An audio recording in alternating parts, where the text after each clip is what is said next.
नमस्कार विद्यार्थियों, स्वागत है लॉकडाउन की इस 6वीं ऑनलाइन क्लास में।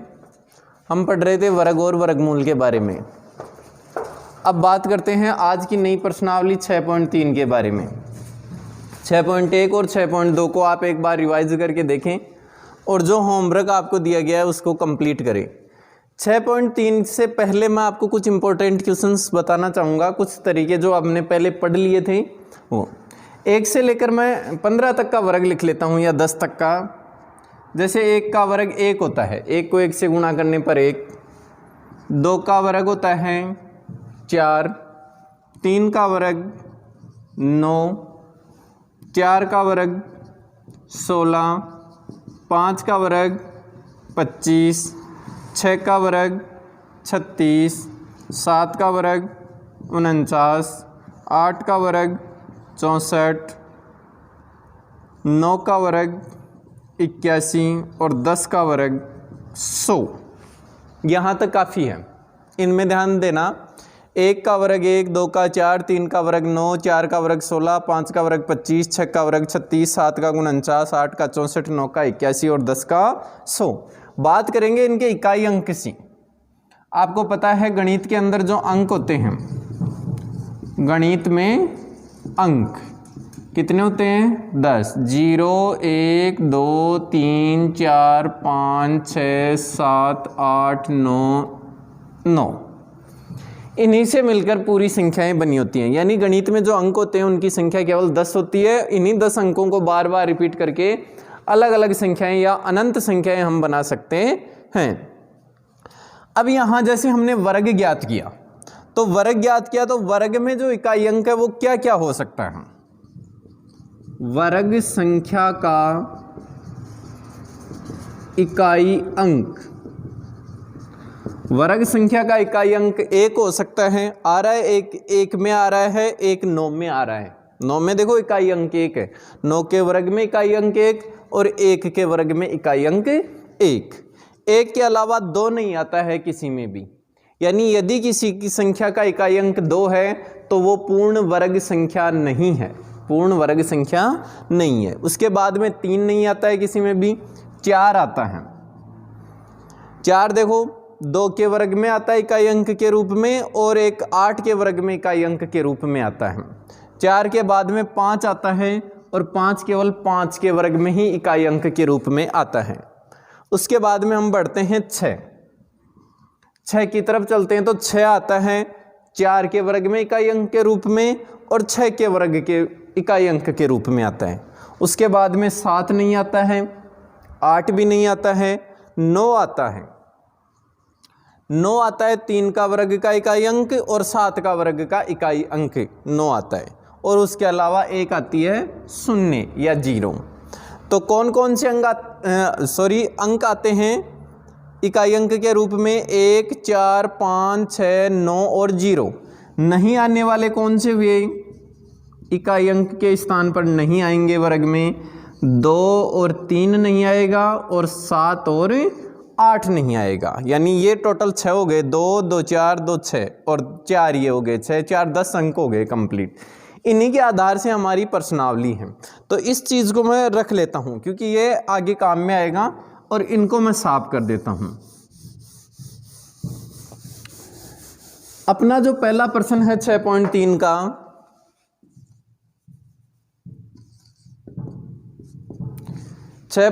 का पहला क्वेश्चन वो इस प्रकार से है कि निम्नलिखित संख्याओं के वर्गमूल ज्ञात करने में इकाई अंक की क्या संभावनाएं हो सकती हैं? वर्ग नहीं पूछ रहा है, वर्गमूल।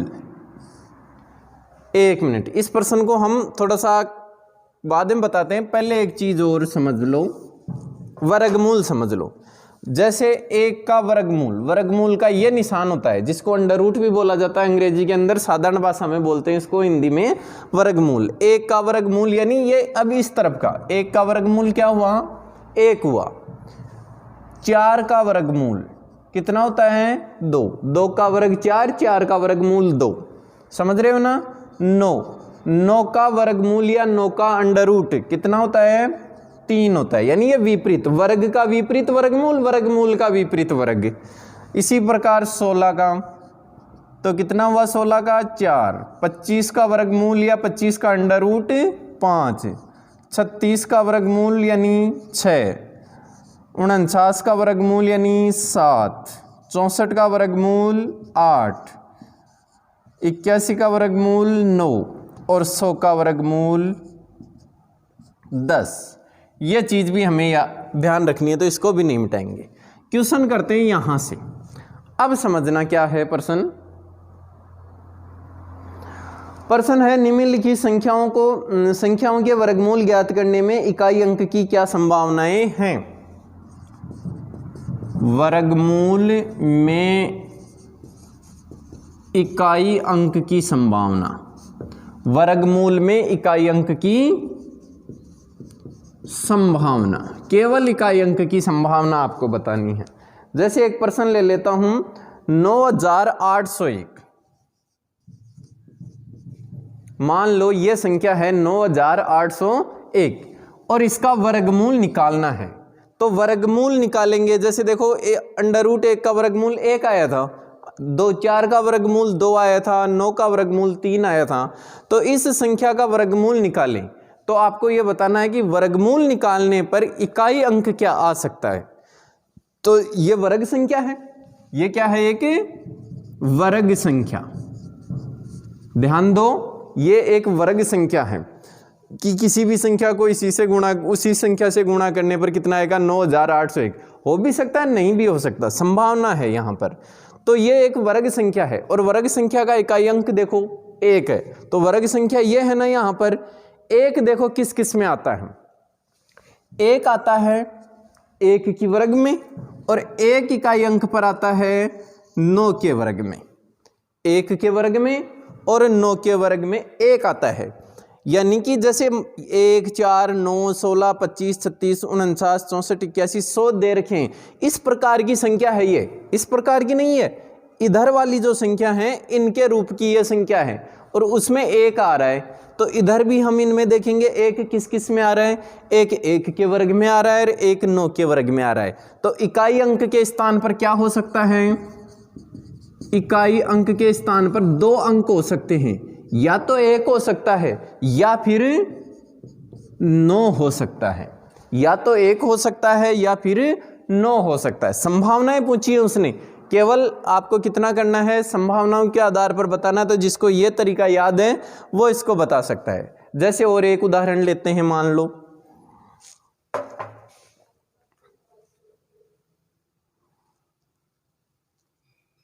एक उदाहरण है 99,856। 99,856 ये वर्गमूल ज्ञात करना है इसका। तो वर्गमूल ज्ञात करेंगे तो केवल वर्गमूल में इकाई अंक की संभावना बतानी है। तो ये इन संख्याओं की तरह है। इकाई अंक देखेंगे कितना है, 6 है। इकाई अंक 6 है। तो 6 देखो किस किस में आ रहा है, एक तो 4 के वर्ग में आ रहा है और एक आ रहा है 6 के वर्ग में।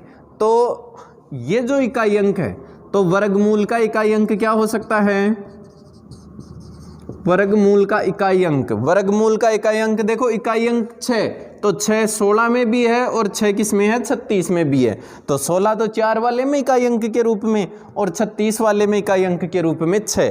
तो इकाई अंक हो सकता है इसका 4 या 6 हो सकता है। मतलब कोई संख्या आएगी जिसमें इकाई स्थान पर या तो 4 होगा या 6 होगा, उसका वर्ग करने पर इकाई स्थान पर हमेशा 6 आएगा।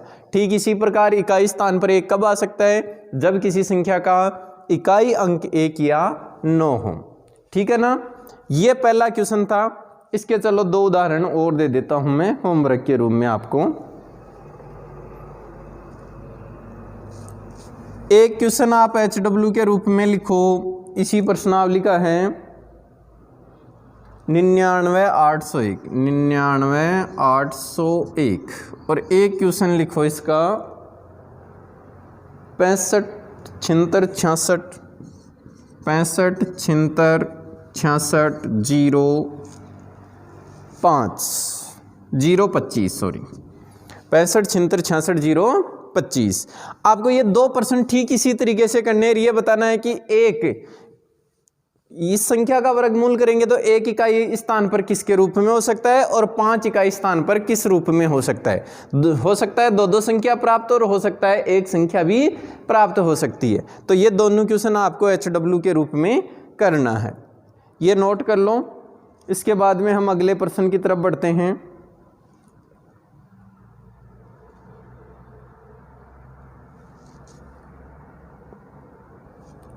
ठीक है, बढ़े तो चलो अब दूसरा क्वेश्चन।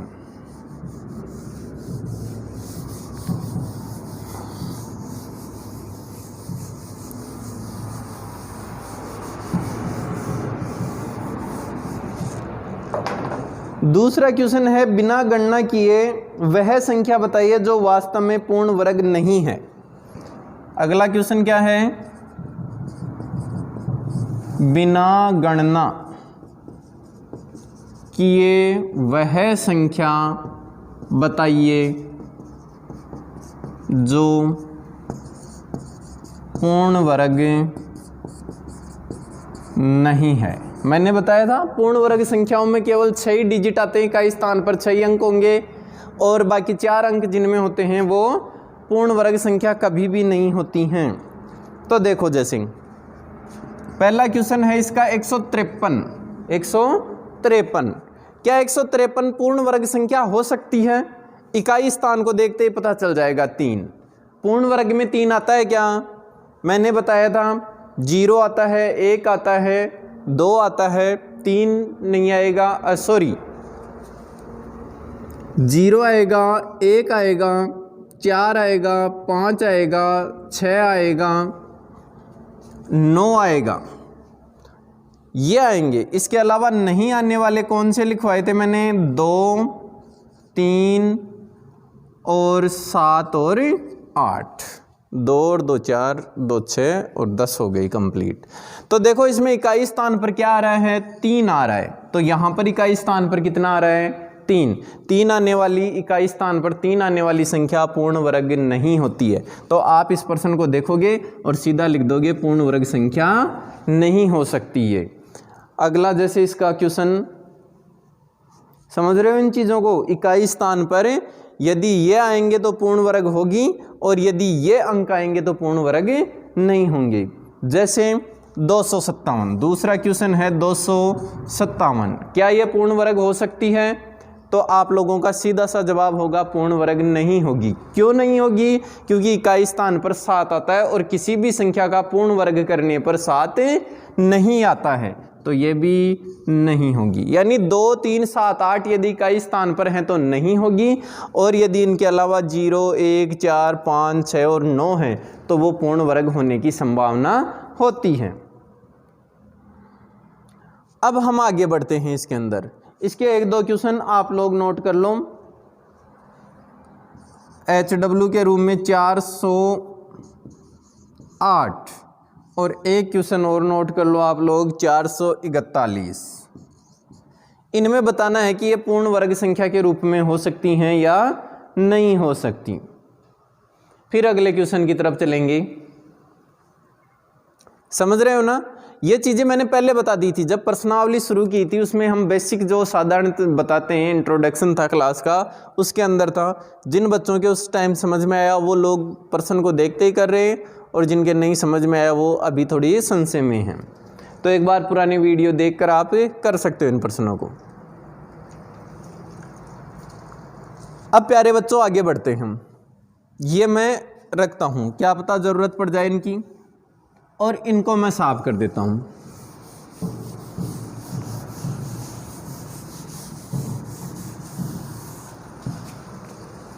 अभी एक क्वेश्चन करते हैं कि बार बार घटाने की विधि से वर्गमूल ज्ञात करना है। क्वेश्चन, बार बार घटाने की विधि से वर्गमूल ज्ञात करो। ये समझो बेटाओ, वर्गमूल देखो साधारण तरीके से यहां बता रहा हूं, इधर ध्यान देना। जैसे 36 का वर्गमूल ज्ञात करना है तो आप अभाज्य गुणनखंड विधि से करते हो, आज तक सीखी अभाज्य गुणनखंड विधि। तो 36 का वर्गमूल कैसे होता है, पहले इसमें 2 का भाग जाता है तो 2 का भाग दे देंगे, 2 का भाग गया कितनी बार, 18 बार, फिर और 2 का भाग दे देंगे तो कितनी बार गया, 9 बार गया, फिर 3 का भाग दे देंगे 3 बार गया, फिर 3 का भाग दे देंगे 1 बार गया। तो अब दो दो समान संख्याओं की क्या हमारे पास, अब बजे ये गुणनखंड आए 2 गुणा 2 गुणा 3 गुणा 3, ये इसके गुणनखंड हैं। हम दो दो समान संख्याओं के जोड़े बनाएंगे, बना लिए, इन 2 समान संख्याओं के जोड़े बन गए, इन 2 समान संख्याओं के।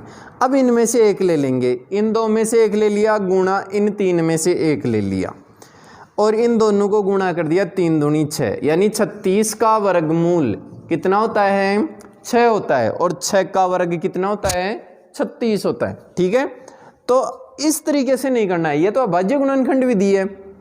हमें कौन सा तरीका अपनाना है, बार बार घटाने की विधि से वर्गमूल ज्ञात करना है, घटाते जाना है। कहाँ तक घटाना है, जब तक शून्य शेष न बच जाए। जैसे देखो एक 36 वाला ही बता देता हूँ,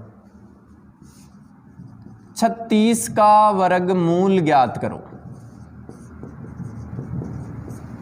इसी तरीके से 36 का वर्गमूल हमें इसी तरीके से ज्ञात करना है, बार बार घटाने वाली से। 6 आना चाहिए ना, तो अभी बताएंगे। देखो अब घटाना क्या है वो समझ लो, लगातार विषम संख्याएं घटानी है।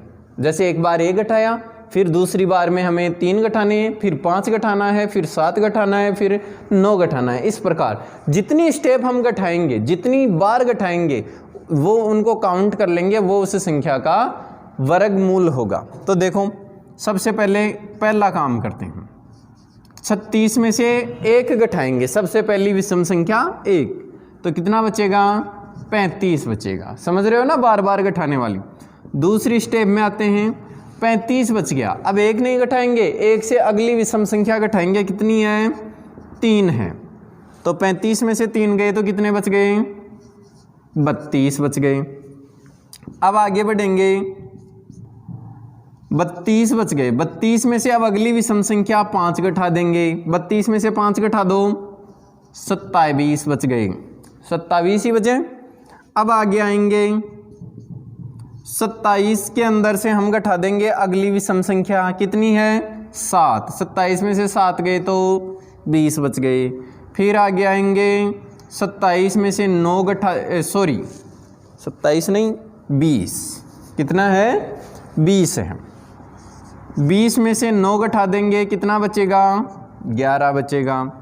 अब 6वें नंबर पर आएंगे, तो 11 में से आगे की विषम संख्या ढूंढो, देखो क्या आएगी, 1 3 5 7 9, 11 ही आएगी क्या, और 11 में से 11 जाने पर कितना बचता है, 0 शेष बचता है, शून्य शेष बचता है। एक बार दोबारा देख लो, बार बार घटाने की विधि से वर्गमूल ज्ञात करना है, यानी कब तक घटाते जाओ, जब तक शून्य शेष न बचे, 0 शेष न बचे।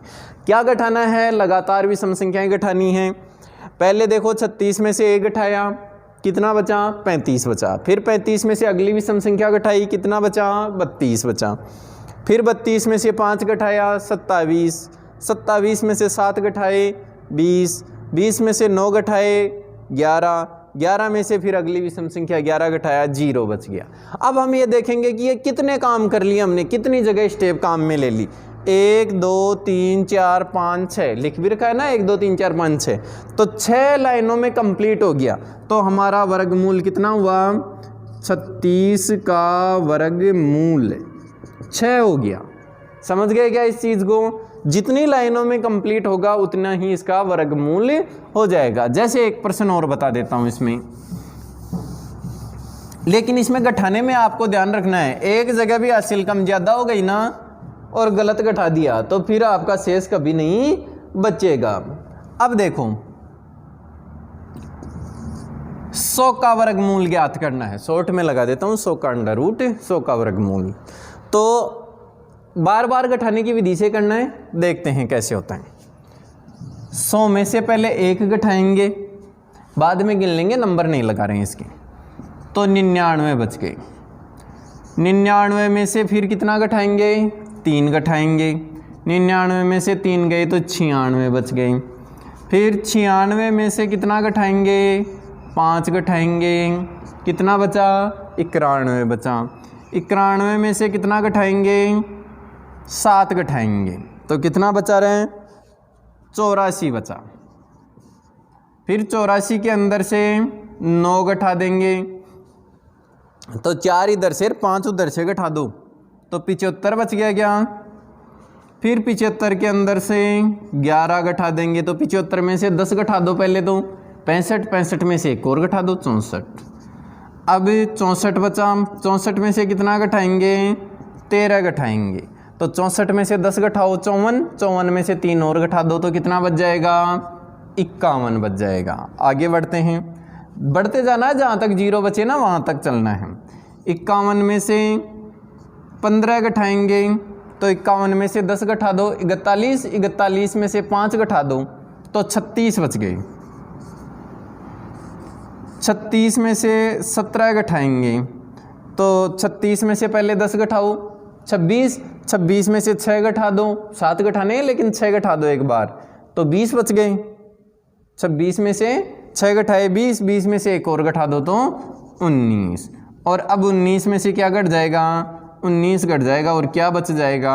0 बच जाएगा। स्टेप गिन लेंगे कितनी हो गई पूरी? 1 2 3 4 5 6 7 8 9 10। कितनी लाइनों में कंप्लीट हुआ? 10 लाइनों में। तो 100 का वर्गमूल कितना हो जाएगा? 10 हो जाएगा। 100 का वर्गमूल 10। तो समझ में आया ये बार बार घटाने की विधि? यह भाज्य गुणनखंड विधि है, यह बार बार घटाने की विधि है। तीसरा जो क्वेश्चन है हमारा वो इसी तरीके से करना है।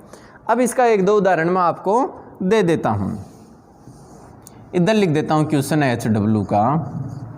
एक तो आपको 64 का वर्गमूल ज्ञात करना है, छोटा सा। एक थोड़ा बड़ा सा दे देता हूं, बड़ा सा दें तो 196 का ज्ञात कर देना। एक तो 64 का वर्गमूल ज्ञात करना, एक 96 का। आपके टोटल 6 क्वेश्चन हो गए इस प्रश्नावली में। HW के रूप में 3 प्रश्न बताए मैंने, तो आप लोग ये करना। और आज की हमारी इस क्लास का यहीं पे करते हैं दी एंड। आगे के प्रश्न हम पढ़ेंगे अगली क्लास के अंदर। धन्यवाद।